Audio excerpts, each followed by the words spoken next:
Imagine you packed up your life and moved all the way to Houston just for a chance at survival. You starved yourself for months just to qualify for surgery. You went under the knife on national television, survived the complications, and watched the numbers on the scale start to drop. And then you just stopped trying? Today, we're looking at my 600-pound life patients who actually gained weight after surgery. And we're kicking off with a case of two siblings who came into Dr. Now's program together.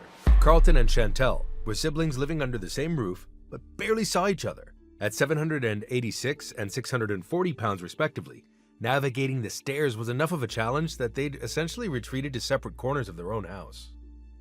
If I get up, it's only once or twice in a day now.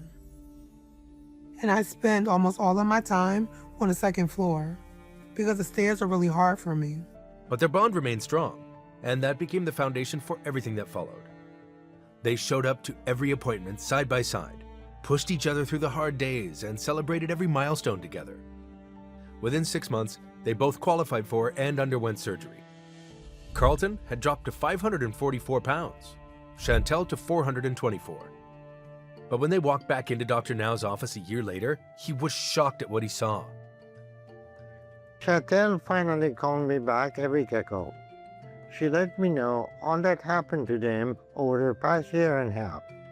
It looked like she got pregnant and she had another baby who is around a year old now. And during that time, she and Carlton had a bit of falling out. After a year and a half away from Dr. Now's program, Carlton had gained 184 pounds and Chantel had gained 135. They had been overeating so consistently that they'd actually stretched their stomachs back out, presumably undoing everything the surgery had accomplished. Now, if that was the case, they would start the whole process over again. And if there's one person who could have explained to Carlton and Chantel the psychology behind it, it would have been Bethany Stout. At over 600 pounds, Bethany held a master's degree in counseling psychology and had spent years working as an addiction counselor. Of all the patients to walk through Dr. Now's door, she was the one who understood the psychology of self-destruction better than almost anyone. And for a while, that knowledge seemed to count for something. Over 8 months of treatment, Bethany made real progress, dropping her weight to 496 pounds after surgery. It genuinely looked like her background was giving her an edge. But then, the old patterns came creeping back. Just 4 months after going under the knife, her weight climbed to 502 pounds post-surgery, erasing the momentum she'd built. So Bethany, it is a little over 4 months since you went last surgery and you already started gaining again. So obviously that's a very bad situation we have with you. So you want to tell me what's going on and why you're pushing yourself to eat what you shouldn't be again? I don't know. I'm sticking to the sheet that you gave me of what not to eat. So I'm eating like real food, like you told me to. So I don't know why I didn't lose anything. I don't think the surgery is working like it should. Here's some context. In the months right after bariatric surgery, weight loss is practically automatic. Your stomach has been reduced to a fraction of its original size.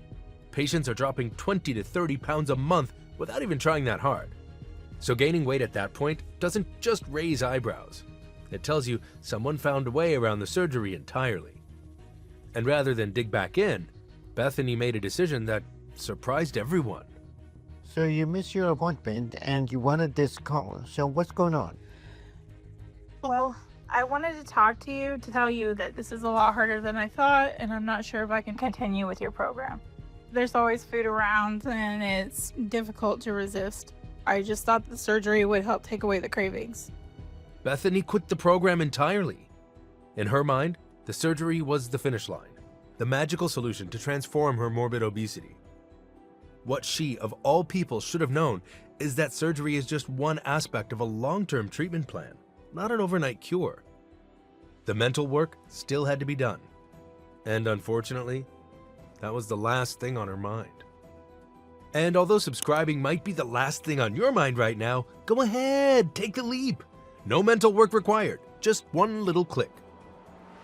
Margaret Johnson was another patient for whom mental work was a total foreign concept. She was 35 years old, over 750 pounds, and completely bedbound. Her mother did everything for her, And when Margaret finally made it to Dr. Now, she didn't exactly arrive with a winning attitude. Dr. Now had to spell out the reality of her situation in no uncertain terms before she was willing to take any of it seriously. So why are we overeating in a plane like we don't know what's going on? It seemed like Dr. Now got through to her, and for a little while, Margaret delivered. Month after month, the weight kept dropping, steadily enough that Dr. Now eventually approved her for surgery. Keep up the good work, and since you lost some weight, we're gonna go ahead and put you in the schedule for weight loss surgery. Pretty good words. We got it, Mom. We got it. The surgery went well, and it genuinely looked like Margaret was going to be one of the success stories. Then she went home. Appointments started getting missed, physical therapy stopped, a recurring leg infection added another obstacle she struggled to push through. And when Dr. Now finally got her back in for a weigh-in, the number told him everything. Margaret has been missing on a follow-up appointments for past few months and has been giving me excuse after excuse for why she cannot come in. So about a week ago, I had her brought back to the hospital so we can get a checkup on her. And so far, things don't look good with her. We checked her weight and she's up to 548 from 516. So she gained 32 pounds 5 months after weight loss surgery. And the infection in her leg that we addressed has come back. And she also hasn't been keeping up with psychotherapy and her exercises. So it looked like she has gone right back to all her old habits, hoping surgery was gonna magically change her life. After 3 months post-surgery, Margaret had gained 32 pounds. And Dr. Now had seen enough. Margaret, you may be able to manipulate other people to get what you want, but you're not gonna be able to manipulate me. We did the surgery and we told you go home and keep working with PT and psychotherapy. And then after a month, you stopped doing everything. You didn't show up, and now you just stay in the bed and not walk, and you haven't lost any weight. Which part of that is not true? The same patterns she demonstrated before surgery had followed her right through it, deflecting, manipulating, and running from accountability the moment things got uncomfortable. Eventually, Margaret decided to leave the program altogether. And so did Ashley Reyes when she was convinced she could finish the job on her own. When Ashley first met Dr. Now, she weighed 668 pounds and lived with her parents, sisters, and husband Daniel, all under one roof. Her mother and husband took turns as full-time caregivers just to get her through the day. It's really hard for Ashley to take a shower. I have to help her because if I'm not there, she has to ask her husband to do it. And she doesn't want to do that. But Ashley wasn't willing to stay that way. With the support of Daniel by her side, she put in the work, stuck to the program, and earned her way to surgery. By the end of it all, she'd brought her weight all the way down to 407 pounds, a genuine transformation. Then she decided she could take it from there. Ashley chose to leave Dr. Now's program and move back to California, convinced she had enough momentum to carry herself forward. It was the wrong call. 3 months after walking away, she called Dr. Now with news nobody saw coming. So you're gaining weight? Yes, because I'm under a lot of stress, high stress. I'm concerned. Are you getting a lot? I'm starting to, and I'm scared. How much you weigh now? I'm back over 500. That's not good at all. Over 100 pounds gained since having weight loss surgery. Without the structure of Dr. Now's program or the discipline motivated by filming My 600-Pound Life, the progress she fought so hard for had rapidly slipped away. Did you know that one patient on My 600-Pound Life had actually built a career around the structure and discipline of a healthy lifestyle? Believe it or not, my last job was for the City of Detroit Health Department. I was a program coordinator of a healthy eating program. Before she was bedbound and over 700 pounds, Taritha's last job was running Detroit's healthy eating program. And in a twist nobody saw coming, she became one of the heaviest women to ever appear on the show. But she put in real effort, at first. During her first hospital stay, Taretha lost enough to qualify for surgery. She went through the procedure, stuck to her diet, and continued physical therapy consistently enough to bring her weight down to 461 pounds. But just 2 months later, her follow-up told a different story. Let's check your weight. Yes, sir.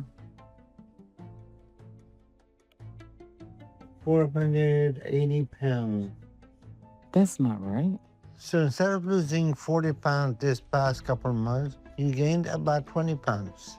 So we're not making any progress, huh? No, that's what I'm saying. I know that's not right, doctor. Now, I've made some progress. And the reason was painfully clear. Taretha was still largely bedbound, and without consistent physical activity, the weight was never going to keep coming off. Taretha is once again refusing to get up and walk. So we have to make some changes.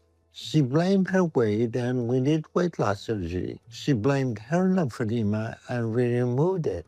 Progress had stalled, and every day that she stayed in bed refusing to move, the harder it was going to be to turn things around and lose weight. Brandy's downfall was the complete opposite. A lifestyle that came with never sitting still at all. She didn't come to Dr. Now alone. Brandy arrived alongside her siblings, Clarence and Roshonda, collectively known as the One-Ton Family. Combined, they weighed more than 2,000 pounds. Brandy's contribution to that number was 620 pounds. So I'm expecting some good news today. 582. That may be wishful thinking. 620. How much that scale go up to? Because I think out of all of us, I'm the most likely to be so big that the doctor can't help me.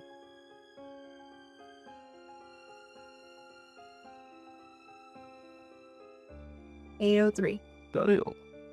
Dr. Now put her on the same strict program as her siblings, and Brandy delivered. She lost the weight she needed to qualify and made it to surgery. At her lowest point after the procedure, she was down to 370 pounds, a remarkable turnaround from where she'd started. But just 6 months after surgery, the cracks were already showing. Brandy had gained 24 pounds by her next appointment, and the numbers just kept climbing from there. Brandy, you gained 24 pounds. You should be losing at least 20 pounds a month. And if you do that and get under 300 in about 6 months, we can do skin removal on you, okay? Sounds good. 10 months after surgery, Brandy stepped on the scale at 446 pounds. That's over 70 pounds heavier than her lowest point. And when the truth finally came out in therapy, it wasn't a surprise. I'm just not doing what I'm supposed to. And I just been doing too much, been partying, having a good time or whatever, and like just threw the whole thing out the window.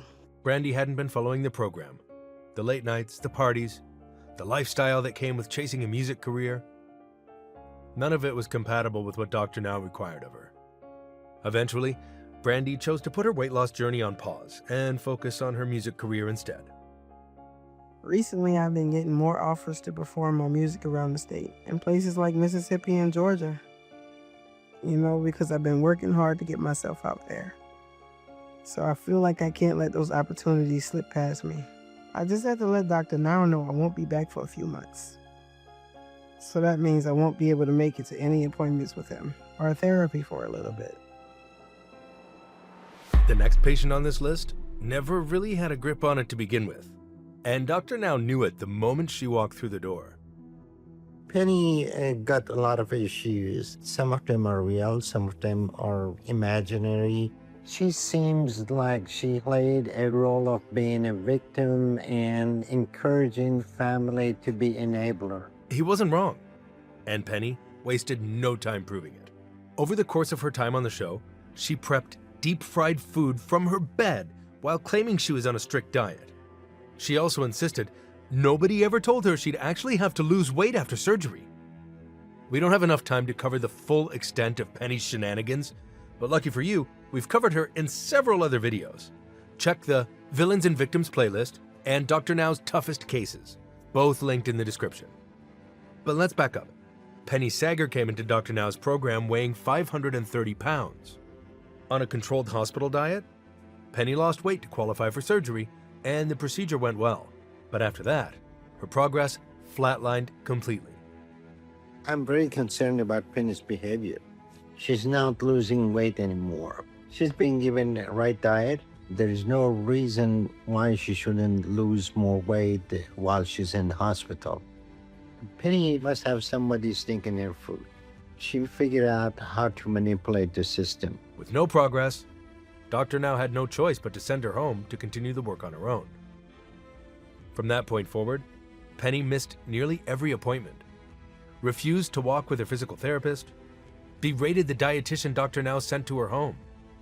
What was your motivation for seeking out surgery? I'm sorry, and you can take this route if you want, but I find that to be an asinine question. Okay. So the motivation is obviously to lose weight. And when she finally came in for a weigh-in after months of absence, surprise, surprise, she'd gained weight. You gain weight since the surgery, okay? You should be right now walking. You should be around 250 pounds. I feel that the scales were wrong in the beginning and that I weighed more than what that was. I've been putting it all out there. The scales were wrong. Classic Penny. And if you think blaming the scales is eye-roll worthy, wait until you hear some of the hilarious and outrageous excuses that other patients came up with. Link in description below. Arguably, the most extreme case of yo-yoing weight is Sean Milliken. At 26 years old, he walked into Dr. Now's program weighing 919 pounds. Sean was the heaviest patient the show had ever seen. At one point, his weight actually climbed past the 1,000-pound mark before he finally started making any progress. How you feeling, Sean? Okay. When Sean arrived here, we were able to weigh him, and he was 1,003 pounds.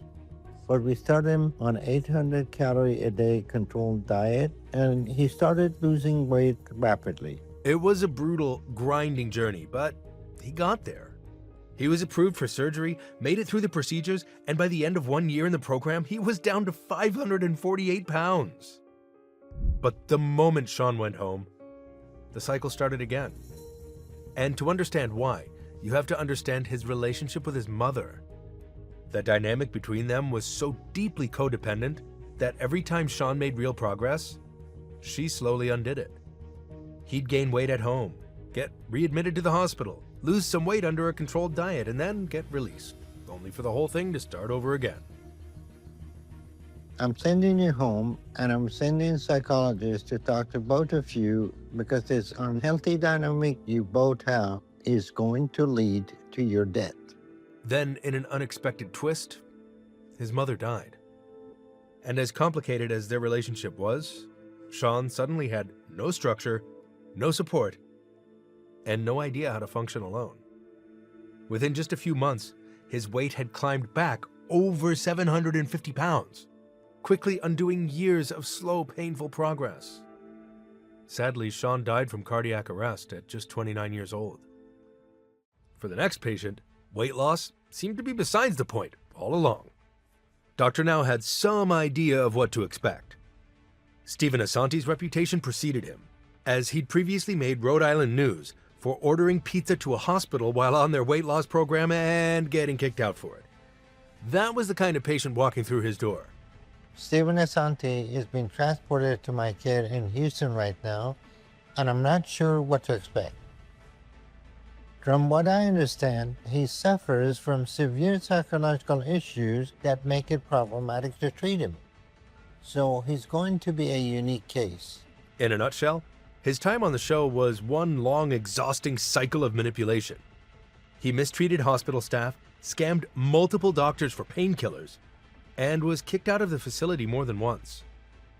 Yet somehow, between the chaos, the program was working. Having started at 730 pounds, he lost enough weight to qualify for surgery, went through the procedure, and for a brief moment, it genuinely looked like something had shifted. But after surgery, Stephen went right back to his old habits. And Dr. Now confirmed what many already suspected. Stephen had eaten so excessively after surgery that he'd stretched his stomach back out, completely undoing everything the procedure had accomplished. It's unfortunate to see that Steven has basically undone all the progress he made down here, and that his health has not only not improved, but he has started going back in the wrong direction again. Dr. Now eventually cut him off entirely. And Stephen wasn't the only one. There were others who never made it to surgery. If you want to see the patients Dr. Now refused to help, check the video on your screen right now.